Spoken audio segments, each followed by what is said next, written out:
à toutes, bonjour à tous, bienvenue à ce nouvel épisode de Womanly, Trajectoire de Femmes. Aujourd'hui encore, nous avons pour vous une merveilleuse surprise puisque nous recevons Lily Joy. Bonjour Lily. Bonjour Cassandre. Et aujourd'hui, elle n'est pas là pour chanter, non. Elle n'est pas là pour restaurer non plus, quoique, voilà.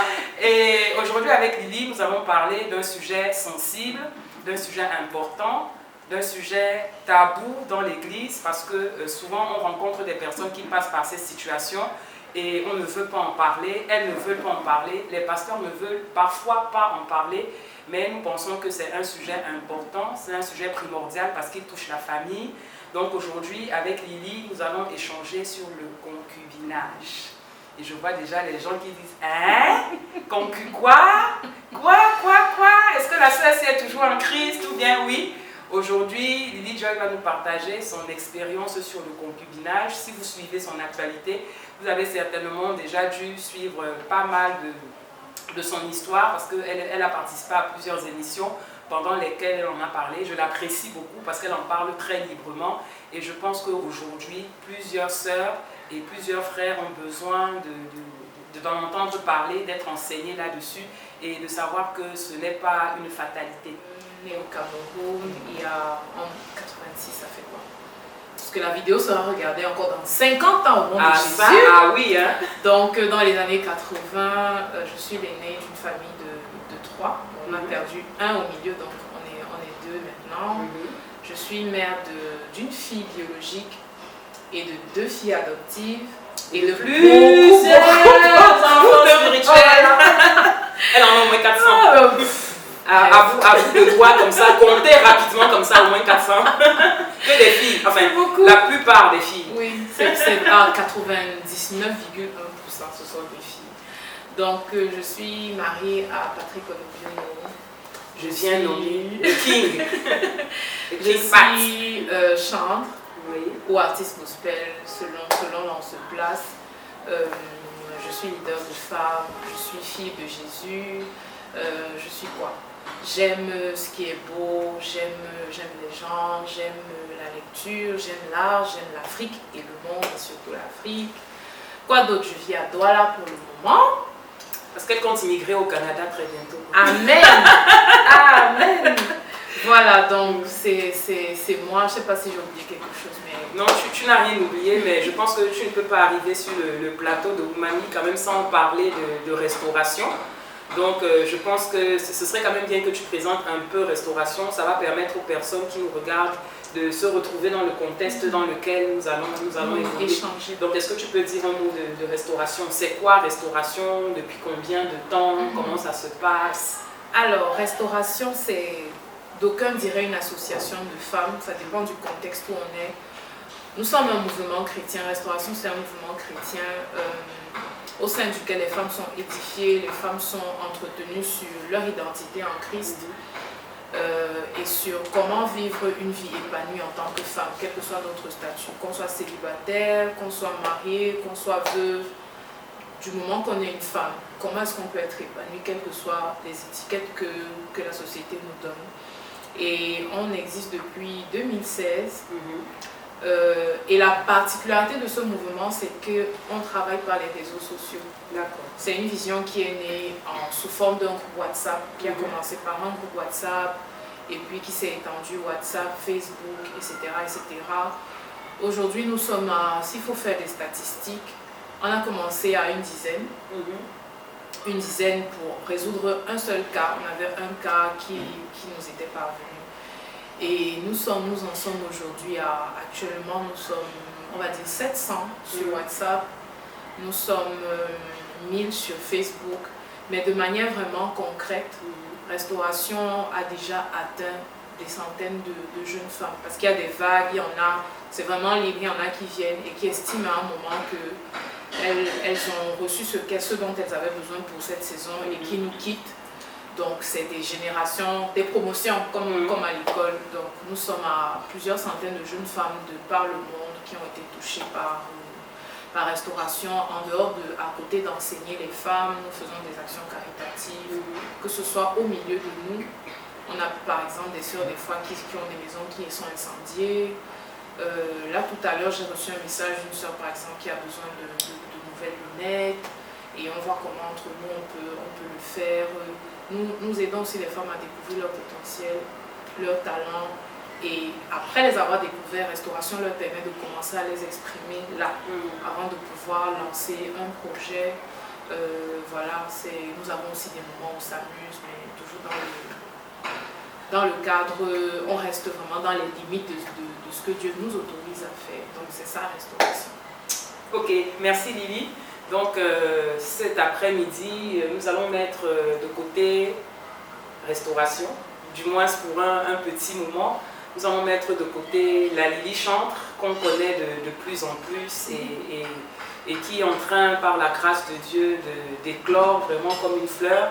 Et cet après-midi, nous allons nous intéresser à la jeune femme que tu es et à ton parcours. Parce que je pense que ce soit peut-être ceux qui n'avaient pas eu l'occasion d'écouter ton témoignage auparavant seront surpris de savoir tout ce par quoi tu es passé. Parce qu'on te voit chanter, on te voit danser, on te voit toujours souriante, épanouie, feu follet. Et aujourd'hui, on va entrer dans ton intimité pour parler des choses un peu particulières. Donc, je le disais à l'introduction, ce soir, nous allons parler du concubinage parce que c'est une situation que tu as connue pendant un certain nombre d'années. Et par la grâce de Dieu, tu en es sorti. Ça n'a pas été facile, mais c'est possible. Voilà. Donc, je vais commencer par te demander, à l'époque, tu ne connaissais pas encore le Seigneur, mais est-ce que tu peux nous faire un petit résumé de comment est-ce que les choses se sont passées? Le moment où tu rencontres ton amoureux, comment est-ce que votre relation évolue jusqu'au moment où vous décidez de vivre ensemble? Alors, qu'est-ce qui se passe? J'ai 22 ans à l'époque quand on se rencontre, j'ai exactement 22 ans. Je venais d'avoir mes 22 ans d'ailleurs. J'ai grandi dans un foyer avec des parents séparés quand j'avais 10 ans. Maman est partie de la maison, mais nous sommes restés avec papa. Nous avons été élevés par notre père. Je deviens adolescente avec papa et maman est de notre côté. Il n'intervient pas vraiment dans notre éducation de manière au quotidien. Elle est là pour nous rendre visite de temps à autre, mais elle n'est plus vraiment là. Et donc, 10 ans, bon, on est encore un enfant, et puis 12 ans arrivent, 13, 15 ans. Là, on entre dans l'adolescence. Et être adolescente avec un papa, quand même sévère. Être adolescente avec nos parents, voilà, c'est pas facile. Donc un papa qui se retrouve, aujourd'hui je peux le dire avec la compréhension que j'ai parce que je suis non seulement guérie, restaurée, mais je suis aussi moi-même parent. Donc à l'époque, je pensais juste que papa était trop dur, mais je comprends aujourd'hui que c'était un homme seul. Et on pense que la rupture ne fait mal qu'à la femme, mais c'est pas vrai. Un homme qui se retrouve sans son épouse, quel que soit ce qui s'est passé, il n'est pas enfer. Il a 3 enfants à gérer. Je me dis qu'il se met en mode automatique, c'est-à-dire on met les sentiments de côté, on doit faire manger les enfants, veiller à l'école. Donc il n'y a pas vraiment le temps pour les émotions et tout ça.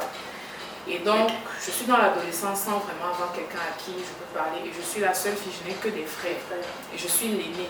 Donc tu as directement la casquette de responsable. Tu n'es plus un enfant, tu es l'assistant de papa. Et sauf que tu as ta petite vie à toi. Donc en fait, c'est comme si j'avais pas ma vie, je n'avais que la vie de la famille. Et maintenant, il y a des garçons qui s'intéressent à toi, toi-même tu te poses des questions sur toi, tu es qui, est-ce que tu es belle, est-ce que tu es plus belle que ta copine, et tout et tout. Et pourquoi on ne te drague pas, il y a tout ça. Et donc, je commence à me mettre avec un garçon, et puis 3, celui qui te courtille, celui qui te fait des cadeaux, etc. Et je perds ma virginité à 15 ans. Ah oui, quand même, très tôt. Trop tôt. J'en parle avec ma mère une fois et elle me dit, dans notre contrat, tu devais attendre d'avoir le bac. C'est plus tard quand je connais la parole de Dieu que je me rends compte qu'avoir le bac n'est pas c'est pas comme si... Encore qu'aujourd'hui, à 15 ans, on a le bac. Donc... Elle me dit, ok, c'est pas grave, je t'ai appris à compter ton cycle menstruel, il faut que tu fasses attention et tout et tout. Mais elle n'est pas avec moi tout le temps, donc je ne me mets pas forcément avec des garçons de bonne famille. C'est souvent des garçons, je pense que le profil que je recherchais, c'était des garçons autonomes. Parce que je voulais avoir la sensation de pouvoir échapper à mon quotidien, c'est-à-dire avoir un garçon par exemple qui habite déjà seul, chez qui tu peux aller passer du temps, ça te change un peu de l'univers à la maison avec le règlement, l'autorité de papa. Et jusque-là, malgré que j'avais des relations, je n'avais pas vraiment quelqu'un avec qui parler. Parce que je pense que c'est ce que je recherchais. Et 15 ans, 16 ans, j'évolue. Et après, j'ai le bac. Je me dis qu'après le bac, je serai un peu plus libre. Pourquoi, du point de vue de ma vie de famille, mais ça m'a pas été ça, malheureusement. Après le bac, tu es restée à la maison? Je suis restée à la maison, j'allais à l'université. J'ai fait une filière que je ne voulais pas faire, que papa avait choisi pour moi. Je pense que c'est encore cassé quelque chose en moi de ne pas pouvoir avoir le choix, de ne pas pouvoir être écoutée et qu'on me fasse confiance. Donc je vais à la fac, mais je vais à l'école sans conviction, j'avais pas de projet, j'allais juste à l'école comme ça. Donc j'allais à l'école, je rentrais, j'allais à l'école, je rentrais. J'ai fait 2 ans en première année, 2 ans en deuxième année parce que l'école ne m'intéressait pas du tout. Et quand j'arrive en troisième année, donc, à côté de ça, je chantais toujours. De temps à autre, c'était mon excuse. En fait, c'est la seule chose que je faisais et où je me sentais à l'aise, où j'avais confiance en moi. Et ça, papa était d'accord avec? Il n'était pas au courant. Ah bon, d'accord. Comment il va être d'accord? J'ai failli dire, ah mais non, mais papa aussi. Il ne savait pas. Donc, quand je jonglais entre les jours où on n'a pas vraiment cours, j'avais des amis qui avaient un petit studio, donc j'allais là-bas de temps à autre m'évader. Mais je ne pouvais pas faire les scènes, donc je chantais au studio et je rentrais. Et c'était le seul moment où je me sentais bien. Et donc, je rencontre mon chéri comment? Je suis contactée, j'ai été dans un studio le jour où j'ai laissé ma voix. Et donc, il y avait un projet et les personnes qui étaient là ne satisfaisaient pas vraiment les gars du studio. Et on leur parle donc de moi. Et ils m'appellent, ils me contactent et je viens pour travailler. Et mon chéri était au studio ce jour-là, il travaille sur le même projet. Je finis de chanter et quand je veux partir, il y a une des filles qui nous présente. Je dis présente, pas comme si on n'avait pas été présenté, mais là qui nous présente à deux. Et on a causé à la porte du studio. Depuis ce jour-là jusqu'à aujourd'hui, on ne s'est plus jamais quitté. Donc on a discuté, on en parlait encore il y a quelques temps. On a discuté vraiment. Il était un artiste aussi, très célèbre, un rappeur. Mais j'ai discuté avec lui, pas sous sa casquette de rappeur. J'ai vraiment discuté avec une personne. Et lui aussi, il a discuté avec, pas une femme, mais une petite sœur. Donc on a échangé vraiment de choses banales, profondes. Et il ne m'a pas dragué. Je lui dis ça jusqu'aujourd'hui, il ne m'a jamais dragué. On a juste discuté. Et on s'est revus 2 jours après. Et on s'est revus encore. Et on a commencé à se voir. Et à ce moment-là, j'en avais un peu marre des règles à la maison. Mais je n'avais pas le courage. Mon petit frère qui me suit était déjà parti de la maison. Il avait quitté la maison, il allait rejoindre maman. Mais moi, je n'avais pas ce courage. Donc j'étais toujours là. Et en causant avec lui, je me rendais compte qu'il y a des choses que je ne devais plus supporter et que je devais avoir le courage d'affronter. Donc il m'a tenu un langage qui m'a un peu, pas révolté, mais qui m'a fait me rendre compte que je devais prendre ma vie en main. Et donc, c'est comme ça que la relation continue. Et puis, un concours de circonstances me fait partie de la maison. Et quand je parle de la maison, la première maison que je vais, c'est chez lui. Donc, c'est comme ça que... On avait déjà une relation, d'accord, mais ce n'était pas une relation pour vivre ensemble toute la vie. C'était juste une fille qu'il a rencontrée avec qui s'entend bien. Et puis après, qui est venue à dormir chez lui parce qu'elle avait des problèmes à la maison. Et puis dormir chez lui, entre nous. De fil en aiguille. Des fils en... Une chose en appelant une autre. Exactement. Donc c'est un peu dans ce contexte-là qu'on s'est connus. D'accord. Et donc ça veut dire que si je te comprends bien, c'était pas que vous étiez en relation et puis à un moment vous vous êtes dit bon mais on s'aime trop, vivons ensemble. Non. Ok. Du tout. Et une fois maintenant que vous êtes ensemble, voilà, vous vivez ensemble, comment ça s'est passé par la suite? Alors j'arrive, je débarque un soir en larmes, c'était un peu scandaleux. Bon, il était question que je dorme juste là et qu'après je rejoigne chez ma mère. Mais je ne peux plus expliquer pourquoi, je ne sais pas. Avec le recul, je comprends qu'il y avait une sorte de rejet que Dieu lui-même avait permis. Donc, je n'ai pas pu rentrer en famille du tout. Et quelques semaines, juste quelques temps après, je me rends compte que je suis enceinte. Je suis tombée enceinte pour la première fois de ma vie. Et donc, quand on découvre que je tombe enceinte, on se dit qu'en fait, papa m'a mise à la porte parce que j'étais tombée enceinte. Parce que c'était vraiment à quelques semaines d'intervalle. Bon, je ne pourrais pas marcher de maison en maison pour expliquer qu'en fait, c'est pas ce qui s'est passé, je suis tombée enceinte après. Du coup, il y a la grosse colère de la grande famille qui est déçue parce que j'étais toujours à l'aise, j'avais des bonnes notes à l'école, etc.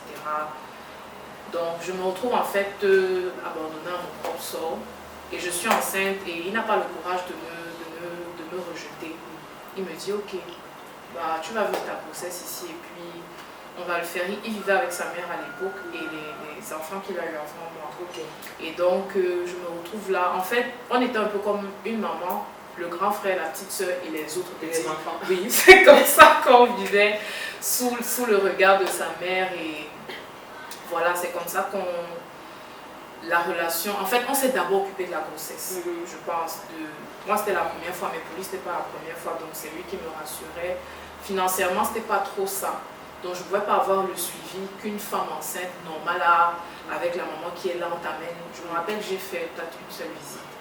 Je suis allée à la visite et on m'a dit que j'avais, je sais pas, 3 semaines de grossesse alors que j'en avais déjà peut-être 4 mois. L'enfant était rentré et j'ai dit, mais ces femmes ne connaissent même pas leur travail. Moi, je ne veux plus aller à l'hôpital. Et je ne suis plus jamais allée à l'hôpital jusqu'à ce que j'accouche. Donc, on s'est plus d'abord préoccupé de la grossesse. Après, j'ai accouché. Après, il fallait s'occuper de l'enfant. La relation en elle-même, au milieu de tout ça, n'existait pas vraiment. Et surtout qu'avec son ex à l'époque, il n'avait pas vraiment rompu. Elle est allée à l'étranger, elle a laissé les enfants. Donc, elle savait qu'elle est partie, qu'elle a laissé son gars avec les enfants. Donc, j'étais dans une relation où je n'avais pas vraiment... le gars de lui. C'est-à-dire, tu sais, la première fois qu'on dit ça. Tu squattais le gars de lui. Oui, pendant un bon moment. On va dire pendant 2 ans à peu près. En fait, j'étais plus quelqu'un qu'on a recueilli quelque part et c'était juste ça. C'était pas que c'est par amour qu'on s'est retrouvés. Donc, il fallait gérer juste le quotidien, la grossesse, l'enfant qui est né, il faut que l'enfant mange et tout et tout.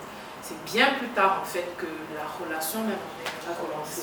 Ok, on va marquer un temps d'arrêt pour retourner un peu en arrière. Du moment où tu as quitté la maison de papa, et que tu t'es installé avec ton chéri, est-ce que pendant cette période-là, au niveau de la famille, il n'y a rien eu? Je veux dire, quand tu es parti de la maison de papa, il savait que tu n'étais plus chez lui, il ne t'a pas cherché, il n'était pas inquiet de savoir où tu étais, puisque je pense qu'il devait être au courant que tu n'es pas arrivé chez la maman. C'est passé comme ça, mon événement. Lily est partie, vive Lily. Mon père, c'était parce qu'il est décédé. Mon père, c'était un monsieur, il était spécial, il avait un caractère particulier. Mon père ne te cherche pas. Il ne gérait pas les états d'âme. C'était pas ça. Je ne veux pas dire qu'il n'était pas inquiet, il était inquiet. Non, certainement qu'il devait être inquiet comme tout papa, mais il le montrait pas. Et je pense même qu'il a dû savoir où j'étais, parce que c'était quand même un flic. Ah oui, oh là! Attends Lily, tu n'as pas donné les bonnes informations. Attends, mais il fallait commencer par là qu'il fallait commencer. Mais c'est un homme retenu. Tout s'explique, attends. Il n'était pas... Tu la lui fais pas, il croise des plus gangsters que toi. Des plus gangsters que toi. Donc non, papa n'a pas fait de démarche. Et je pense que sa belle famille, dans ma famille maternelle, le craignait beaucoup. Donc il n'essayait pas de faire des choses sans que lui, il ne prenait pas d'initiative. Il n'y a personne qui m'a ramené vers lui, non, jamais. C'est-à-dire chacun regardait que bon, qu'est-ce que lui fait. Lui, en fait, c'était ça. Mais je suis souvent revenue à la maison rendre visite. J'étais allée à l'église un dimanche. J'ai dit à mon pasteur, je veux voir mon père, mais j'ai peur. Il a pris, moi, il m'a dit pas ça. Donc après le culte, je suis allée voir papa. Je me souviens qu'il a fui. Aujourd'hui, je comprends qu'il a fui. Il était au salon, il allait dans la chambre. Il n'a pas... Je pense que c'était un peu gênant pour lui de voir sa petite fille enceinte, mais pas dans un cadre légal. Et puis il m'a dit, sors de chez moi, tu as choisi ta route, tu n'es plus un enfant, tu as décidé que tu es grand maintenant, assume et tout ça. Je veux plutôt trouver quand je sors de ma chambre et tout. Mais je pense qu'il était touché. Il était ému, exactement. Je suis allée le voir et puis après je suis sortie et puis après j'ai accouché. Par contre, les gens que je croisais me disaient, ton père m'a dit que tu as accouché. Comment faire l'enfant? Donc c'est même lui qui annonce que j'ai accouché. Non, il n'y a pas eu de démarche que la famille ait prise. Et quand j'allais rendre visite chez maman, parce que c'est là-bas que j'allais le plus souvent, je pouvais lire la déception. C'est pas comme si, je ne vais pas encourager quelqu'un à le faire, c'était pas facile à vivre. Je voyais bien que ma famille, les deux côtés, que ce soit chez maman ou chez papa, ils étaient déçus. J'aurais pu partir d'accord, mais j'aurais pu partir peut-être pour avoir un boulot et commencer à m'assumer parce que j'avais déjà eu le bac depuis plusieurs années, donc j'étais assez intelligente pour me trouver un boulot, mais je ne pense pas qu'on attendait ça de moi, et surtout que je suis l'aînée. Ayant des parents séparés, maman elle avait fait une dépression, elle a été malade, je pense qu'on ne s'attendait pas à ce que ce soit ça que je fasse. Mais personne n'y pouvait rien, surtout qu'après, ce qui s'est passé après moi, c'est que papa aussi dû partir de la maison, pas dans la gaieté. Et mon petit frère qui était resté est aussi allé chez maman après. Donc papa s'est retrouvé en fait tout seul, sans vraiment qu'on ne sache où il était. Donc on allait le voir au bureau. Pour le voir, on prenait un rendez-vous, on voyait au bureau. Et donc il était tout seul en fait, il s'est retrouvé tout seul. Et après on a juste appris qu'il était malade. Et pendant les derniers moments de sa maladie, mes petits frères et moi, on a essayé de le voir. C'était pas vraiment ça. Je pense qu'il y a aussi l'orgueil du papa. Et puis il est décédé quelques temps après. On est allé l'enterrer. Et puis la vie a continué. Donc, personne pendant tout le temps que ça a fait, parce que j'ai quand même fait de 2008, il est décédé en 2016. Ça fait quand même 6 ans. Il n'y a jamais eu d'assises. On ne m'a jamais ramené à la maison. Il n'y a jamais eu rien. Les années sont juste passées comme ça. Et puis, les gens se contentaient de me voir et de ok, tu as donc choisi de rester avec ce gars. Assume. Et j'ai assumé. Mais est-ce que derrière, il y avait quand même une certaine aide? Parce que le chéri rappeur, je suppose qu'il ne vivait pas de ça. Parce que déjà qu'aujourd'hui, c'est pas très rentable, mais à l'époque, ça devait être encore beaucoup plus difficile. Il avait déjà des enfants à sa charge. Et puis toi qui n'avais pas d'emploi, est-ce que quand même le côté financier ou le côté matériel, tu avais un appui de ta famille ou bien je sais pas, de ton entourage, des personnes, comment tu te débrouillais? Comment je me débrouillais, c'est quand on me pose la question comment je me débrouillais. Je ne sais pas comment j'ai fait. Bon, déjà, on a vécu ensemble de 2009 à 2012. Donc ça fait 3 ans, je pense, qu'on est dans la même maison. À Yaoundé, c'était pas facile, mais on a vécu dans un environnement très proche de la nature. C'était un nouveau quartier, ça fait qu'on pouvait faire le champ à côté, sa maman faisait le champ. Déjà, j'ai baissé mon standard de niveau de vie, mes exigences, je faisais avec ce qu'il y avait. Ceux qui pouvaient m'aider l'ont fait, mais c'est pas comme si maman, par contre, tous les mois, les gens n'étaient pas très d'accord. Mes petits frères même ne voyaient pas ça d'un bon oeil parce qu'ils estimaient que je suis allée en mariage. Très bien. Je ne vais plus manger. Tu es allée en mariage, que ton mari prenne soin de toi moi et de ton enfant. Oui. Voilà. Donc du coup, maman, de temps à autre, quand elle touchait son salaire, elle pouvait me donner 5 000 par mois.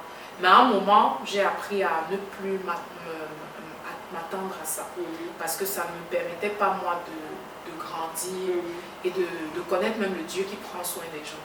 Donc il y a un maman qui était là, surtout quand j'ai accouché, j'ai eu des amis qui m'ont fait des paquets, certaines personnes aussi de la famille de celui qui est aujourd'hui mon mari qui venaient. Moi, on vivait dans un environnement tel qu'on ne voyait pas beaucoup de gens. Donc je ne peux pas dire de manière ponctuelle comme ça, surtout quand j'ai accouché, j'ai eu des paquets de la famille et tout, mais les gens n'étaient pas contents. Donc, ce n'était pas comme si les gens allaient venir me rendre visite en se vantant. Ce n'était pas une bonne chose à dire que je vis chez quelqu'un et qu'on va me rendre visite, non. De temps à autre, on pouvait me donner des choses, mais ce n'était pas vraiment ça. Et donc, en 2012, je suis arrivée à Douala et j'ai eu mon premier boulot. Donc, du coup, voilà, j'ai commencé à avoir un peu d'argent et c'était un peu différent, même comme ça n'a pas duré très longtemps. Et puis, lui aussi, il était assez débrouillard quand même. Pendant ces 3 ans-là, il avait quand même ses petites affaires, oui, qui nous permettaient d'avoir quand même de quoi manger.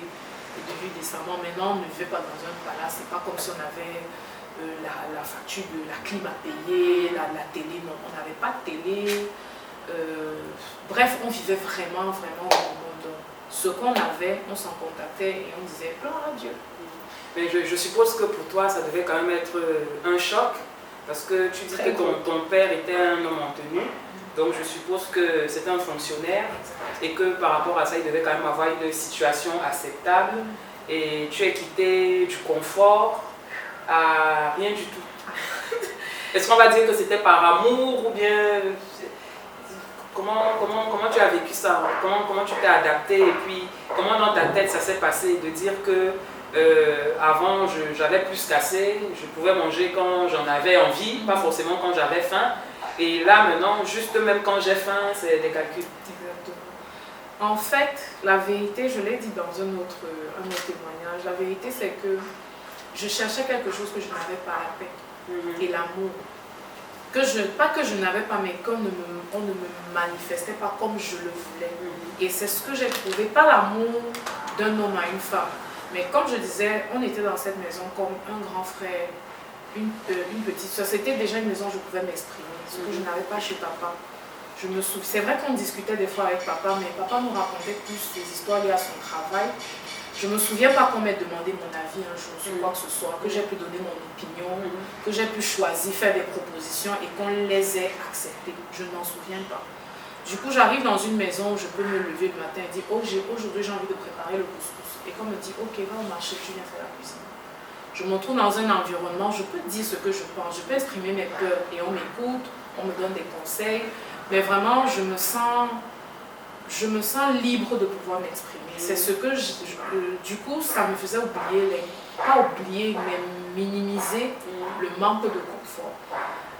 Avec papa, j'étais dans le confort, d'accord, mais j'étais juste comme, je ne vais pas dire un bibelot dans la maison, mais je ne m'exprimais pas en tant que personne, autant encore moins en tant qu'aînée, parce que souvent, je me sentais humiliée d'être punie à la même enseigne que mes petits frères, d'avoir les mêmes privations que mes petits frères. Autant, j'étais plus loin à l'école, j'étais un peu plus obéissante parce que les garçons sont souvent plus blancs.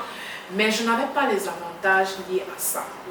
Je pouvais, par exemple, j'ai jamais eu la permission d'aller à une invitation d'une copine, peut-être même ma copine.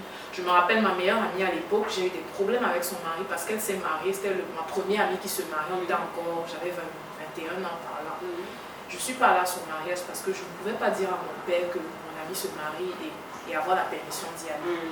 Et sa famille a dit, même si son père est comment, même si c'est... Et on a pensé qu'en fait, on a dit que j'étais jalouse. Mais elle connaissait ma situation, elle a accepté, mais son mari m'en a voulu parce qu'elle m'avait présenté comme sa meilleure amie. Et dire que ta meilleure amie n'est pas ton mariage, je ne trouve pas d'explication. Les gens ne comprenaient pas qu'on puisse avoir un parent qui n'accepte pas que les enfants sortent. Donc, j'étais grande fille, mais j'ai jamais eu la possibilité d'aller, je sais pas, au manège, d'aller me distraire. J'ai jamais eu. Aller au cinéma. Jamais. De manière officielle. Tout ce que j'ai fait, je l'ai toujours fait en cachette. Et à 22 ans, en 2008, une jeune fille qui ne peut même pas aller un après-midi pendant 2 heures de temps pour officiellement sortir, c'est frustrant. Parce que tout le monde sort, mais pas toi. Donc, pour moi, c'était, même si je n'ai pas à manger, si je peux être dans un endroit où je suis libre de mes mouvements, pour moi, ça va. Donc, c'est comme, pour moi, c'était plus ça.